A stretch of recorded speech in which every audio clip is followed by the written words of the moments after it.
Bonjour à tous, je suis Abdul Rachidou Materi, le chef programme foncier en charge de la communication à l'ONG ADHD qui est basée à Guiatro, dans la commune Amou 3 de la préfecture d'Amou, dans la région des Plateaux. Ce matin, je vais vous parler un peu de la situation foncière au Togo, car l'un des domaines de prédilection de l'ONG ADHD, c'est le foncier. Et actuellement, nous sommes sur un projet qui a été financé par le RRI, Right Resources Initiative. Et donc, je me fais le plaisir de vous brosser un peu le parcours de ADHD dans le cadre de ce projet. Au Togo, plus de 80% des terres sont en milieu rural et appartiennent à des collectivités. Ces terres sont généralement sous régime coutumier et les collectivités ne disposent pas de titre de propriété ni de reconnaissance de leurs droits sur leurs terres. Ce manque de titre de propriété entraîne très souvent de violents conflits intercommunautaires ou intracommunautaires. C'est le cas de la communauté de Bato, située dans la commune Amou 3 de la préfecture d'Amou, qui fait limite avec la communauté de Sanoubui de la préfecture d'Akebou et la communauté de Kadjafé de la préfecture d'Amou. Cette communauté possède de vastes étendues de terres communautaires sous régime coutumier qui font objet de convoitises avec les communautés voisines. Cette situation provoque de violents conflits entre ces communautés et ce qui menace la paix et la cohésion sociale dans la zone. Entre autres, en 2018, le pays a adopté et promulgué un code foncier domanial que voici, qui a pris en compte les dispositions relatives au milieu rural. Nous pouvons nous réjouir aujourd'hui en tant que Togolais d'avoir à notre disposition un code foncier domanial qui a été élaboré depuis la base de façon participative avec l'implication de tous les acteurs impliqués dans le foncier au Togo. Cette loi a pris en compte les évolutions politiques, sociales, économiques et environnementales actuelles de notre pays et a pour finalité d'instituer une nouvelle gouvernance foncière plus efficace et durable avec une implication effective de tous les acteurs et parties prenantes. Comme principale innovation, ce code foncier a concilié le droit foncier coutumier au droit foncier moderne, ce qui fait que aujourd'hui, dans les milieux ruraux, les populations peuvent, au niveau de la mairie, immatriculer les terres. Une autre innovation, c'est la force, le pouvoir qui a été donné aux chefs de village. Plusieurs dispositions ont été prises pour limiter ou freiner les accaparements des terres. Toute transaction liée au foncier doit passer par le chef du village. Tout règlement de litige foncier doit passer par un chef de village, le chef de la localité. Celui-là qui est censé connaître mieux le village que n'importe qui. Une action qui permettra de limiter un tant soit peu ces conflits fonciers dans ces communautés et au niveau de la justice. Fort de ces innovations apportées par le code foncier domanial et surtout avec l'appui de notre partenaire, nous voulons saisir cette opportunité de reconnaissance des terres sous régime coutumier qu'offre la loi foncière du pays pour tester les dispositions relatives à ce type de terres. Nous voulons aussi, grâce à ce projet, régler définitivement ces cas de conflit qui opposent certaines communautés, notamment la communauté de Bato, et disposer d'arguments nécessaires sur l'adaptabilité des dispositions prévues dans le code foncier et domanial lors de sa première évaluation.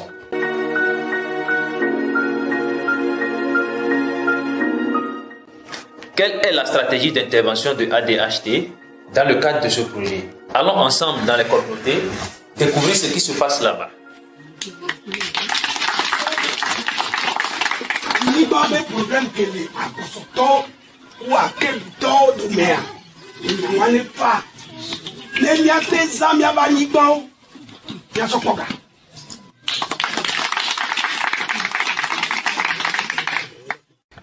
Quelle est la stratégie d'intervention de ADHD dans le cadre de ce projet? Comme stratégie, une tournée d'information des autorités locales des deux préfectures touchées a été faite au préalable à l'endroit des maires des communes Amou 3 et Akebou 2, au préfet d'Amou et d'Akebou et aux forces de l'ordre, dont nous voici ce matin à la préfecture d'Akebou pour une rencontre avec le préfet.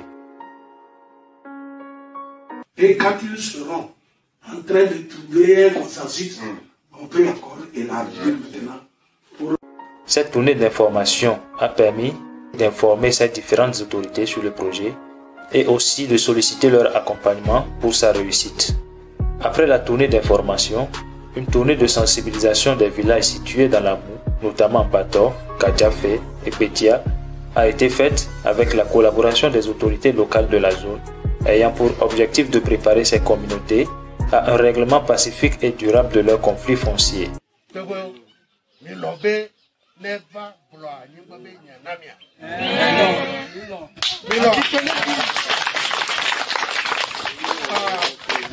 Notre déplacement aux côtés du président de l'ONG ADHD est d'importance capitale vu que depuis des années, nous avons eu aux côtés des populations à Poso, à Kébu, à régler leurs différents fonciers. Il y a eu des incursions de part et d'autre et des mésententes, voire même on a frôlé la guerre civile au cours de ces querelles sur les terres communes. Alors, s'il y a une ONG ADHD, en l'occurrence, qui vient en appui aux côtés des populations pour les aider à s'entendre sur comment partager, comment se délimiter les terres pour que la paix revienne, nous sommes partants, c'est pourquoi nous sommes là et très fiers de constater que les réunions se passent très bien et nous souhaitons que les populations de part et d'autre fassent des concessions pour qu'enfin il y ait une paix durable dans ce problème de litige foncier. Car on dit il y a un partage à l'amical vaut mieux qu'un procès.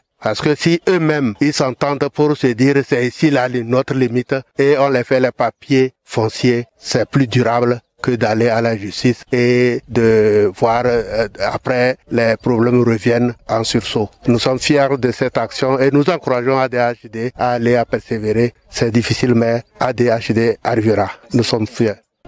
Une autre rencontre stratégique a été organisée avec des comités restreints des villages de Samoudoui et Azigo en présence du préfet de la dite zone afin de tenter d'apaiser les cœurs des uns et des autres suite à un antécédent ayant laissé de mauvais souvenirs.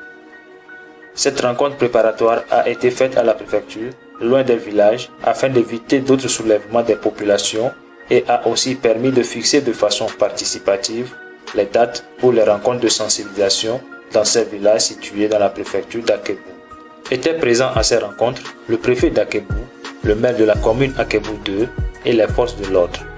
Au cours de ces sensibilisations, les différents intervenants ont expliqué aux populations l'importance de gérer les litiges fonciers à l'amiable et les ont exhortés au pardon et à la tolérance pour que règne la paix et la cohésion sociale dans la zone de façon durable.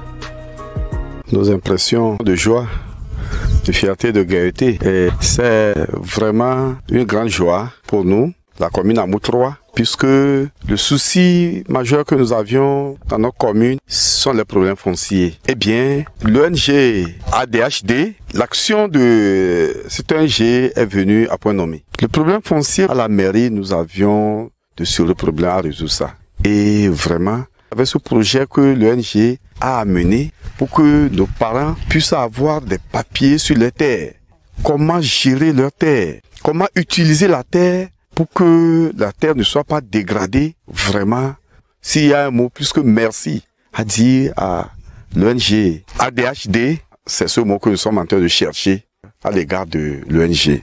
Nous voulons dire infiniment merci au nom de la mairie, au nom de la commune Amou 3. Nous voulons dire merci au directeur exécutif de cette ONG et de son staff. Et nous prions, nous voulons prier l'ONG que nous considérons que c'est un début. Bator, Betia, Kadiafé, oui, c'est un début. Nous voudrions si l'ONG peut nous aider à élargir l'action sur tout le territoire communal. Ça nous fera énormément plaisir. Nous demandons vraiment longue vie à l'ONG, puisque la terre, c'est un patrimoine que nous devions vraiment préserver. Nous remercions l'ONG et nous prions que l'action de l'ONG puisse continuer pour le bien-être de nos populations. Nous sommes aujourd'hui ce matin dans le village de Bator pour la rencontre de mise en place du comité de gestion des terres, dont vous pouvez tout de suite remarquer derrière moi l'engouement de cette population autour de cette activité. Ce comité de gestion a été mis en place ce matin, composé de 7 personnes pour une durée d'exécution de 3 ans. Les membres de ce comité auront pour tâche de veiller à la mise en application effective de cette convention locale qui est en train d'être élaborée actuellement. L'élection de ces membres a été faite de façon participative et transparente sous la supervision du personnel de ADHD. Le goudou a défini de Américain de Ouécho attaquant Batumi. Nemia Nani a doudou a des sous de Mia Bagnek Banti. Le Kemia a géré. Alle Benamia Bagnek Baodo. À ce Anyegba Masomaso non Anyegbaji. Et nous Blena Uchania président. Et Nemia Pankona Doa. Le Kemia Nemia Be Batonyegban. Kene il a dévié nami et va gododo emi do golendia nyanya mama dren le groupe ame donc enyenyi président na groupe mi gbaleja popu adogo ple titiaone wa gba sonde o so fiomi ne le kemi atro asido na do wantine mi ave du quoi be no la dinko. À l'issue de cette élection, les membres du comité de gestion des terres, du conseil de gouvernance des terres et des ressources naturelles, ainsi que la chefferie traditionnelle et le comité villageois de développement ont été formés pendant 3 jours sur les outils de gestion mis à leur disposition pour une réussite de leur mandat. Plusieurs autres rencontres ont été organisées auparavant avec cette même communauté. Il a s'agit respectivement de présenter le projet à toute la population, de retenir de façon participative les dates pour les différentes rencontres, de préparer la communauté au règlement pacifique des conflits fonciers et à l'élaboration de façon participative d'une règle locale de gestion des terres. Au cours de ces rencontres, la population a assisté à une présentation brève de quelques innovations apportées par le code foncier et domanial relatives au milieu rural, un recueil des attentes et propositions des populations a été faite, ainsi que le recueil d'informations sur le profil socio-économique du village. Bon, à tout moi, la caméra c'est nous, il y a des affaires, mais moi, allez, des images. La corde que vous pouvez nommer, la bouteille tout, Issa Britino à la ousso. L'autre est bouti. La corde, Issa Britiano par moi.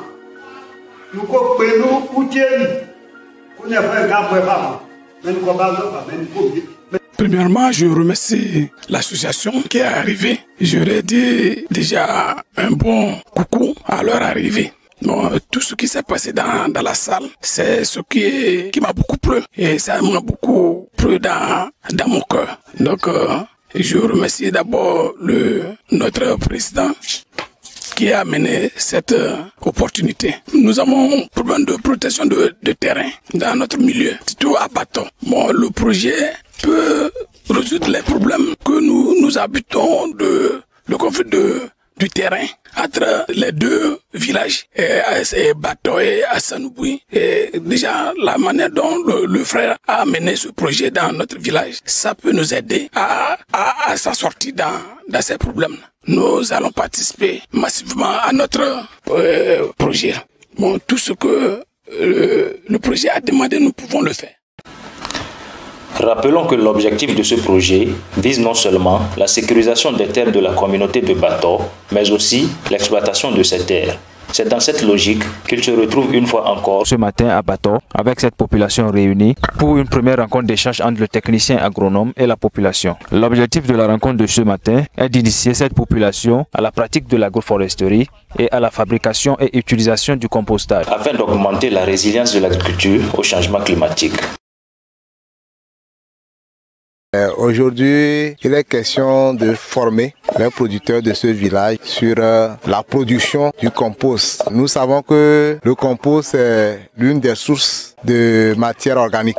Et aujourd'hui, avec ce problème de pauvreté des terres agricoles, le projet qui accompagne les populations de Bato à sécuriser tant soit peu leurs terres agricoles, ce projet se veut dans un autre volet d'accompagner ces producteurs à aussi restaurer la fertilité de ces sols, puisque l'important ce n'est pas juste de sécuriser, mais c'est aussi de valoriser ces terres agricoles. La thématique que nous travaillons est à 2 niveaux. Il y a le compostage, et donc pour la production du compost. Il y a aussi les techniques agroforestières. Les techniques agroforestières dans ce sens où comment arriver à associer les cultures vivrières et les ligneux ou bien les arbres. Et donc cette deuxième partie fera l'objet de nos prochaines visites où tant soit peu nous allons expliquer aux producteurs les bonnes pratiques agroforestières. Donc nous sommes là, nous avons d'abord expliqué aux producteurs l'enjeu. Nous avons essayé en un temps d'abord d'expliquer les différentes sources de perte de nutriments dans le sol, notamment l'érosion. Nous avons fait cas du lessivage des nutriments. Nous avons aussi parlé de la perte de nutriments par les activités agricoles. Ils sont amenés à mobiliser un peu de substrat aujourd'hui, notamment un peu de fumier, un peu de la paille, de la cendre, de l'eau. Nous remercions en même temps le projet qui les a aidés aussi en matériel, notamment les brouettes, les pelles et autres. mettre là et également à acquérir du mycoterie, un activateur biologique pour permettre une décomposition rapide des substrats. Donc avec tous ces substrats et avec les producteurs ensemble, nous venons de faire un essai de compostage qui est juste un petit tas. Mais ces producteurs sont appelés à mobiliser dans les prochains jours après les récoltes beaucoup de paille, beaucoup de fumier pour que dans chaque ménage agricole, on ait un tas consistant de compost. Et comme ça, au bout d'1 à 2 mois, vers la fin d'année, qu'on puisse avoir suffisamment du compost bien stocké dans les sacs comme de l'engrais et pour aller vers, disons, les parcelles de production, la campagne agricole prochaine 2022, afin que les rendements agricoles soient vraiment intéressants.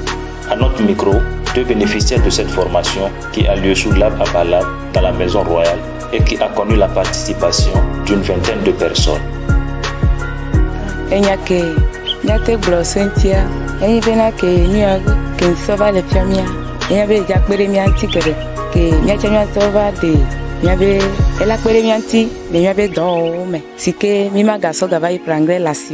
Inuya okata ke mi le fiomia e mi acha mi soto mi abe do me de enuke e ya e la pere mi antinto bi mi abe nuku dodo me souvent zigbe bli e ya okata ke mi fiomia so kudo egbe kudo egbon mi kudo sandre kudo esi kudo nu pata ke mi fiomia e na be mi acha mi le so be acha mi so ba souvent mi adoku agre wa ke mi le sasa ile na mi dolele sikenye mi do nukwa mi va duwa e na be mi va djinado et donc mi nkpokwa eva nona mianti enti be mi adati e ya mi anowe la mi la no pere mianti mi pobe no ma ke mi le chame gbe ya mi na ma ja pere mianti le mi va gbele de o me la pere mianti go be no ke na mi bo la pere mianti ya ga mi no ma de o si o ke ngola ko ga pere angre ya enya be nyina ko gbe mi aya ko so le fia mi an kare bi ni mi le suru no abinti ya la tin won lo gbogbo le mi be la pome mi kare ji bo projet tout la na mi la do ma e projet a ela na cha e ajirma ga no sanu bu play bato bi mo